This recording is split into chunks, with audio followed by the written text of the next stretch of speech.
வாரிசு சட்டங்கள். ஒரு குடும்பத்துல நில உரிமையாளர் இறந்துட்டா அந்த நிலம் யாருக்கு போகும்?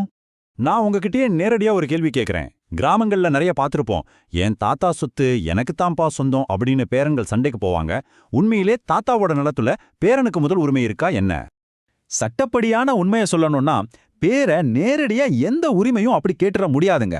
ஒரு நபர் உயில் எழுதாம இறந்துட்டார்னா இந்திய வாரிசுரிமை சட்டப்படி அந்த நிலம் அவருடைய முதல்நிலை வாரிசுகளுக்கு, அதாவது கிளாஸ் 1 லீகல் ஹேர்ஸுக்கு மட்டும்தான் சமமா பிரிக்கப்படும்.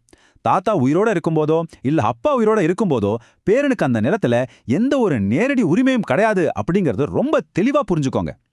அப்போ அந்த முதல்நிலை வாரிசுகள்னா யாரு? இறந்தவரோட மனைவி, மகன்கள், மகள்கள், அப்புறம் இறந்தவரோட தாய். இதுல நம்ம ஆளுங்க செய்யற ஒரு பெரிய தப்பு என்ன தெரியுமா? பொண்ணுக்கு கல்யாணம் பண்ணி கொடுத்துட்டோம், அதனால அவளுக்கு சொத்துல உரிமை இல்ல அப்படின்னு சொல்லுவாங்க. ஆனா 2005ல வந்த சட்டத்திருத்தப்படி மகள்களுக்கும் சொத்துல சம உரிமை கண்டிப்பா உண்டு. எல்லா வாரிசுகளோட கையெழுத்தும் இல்லாம பட்டாவை மாத்தவே முடியாது.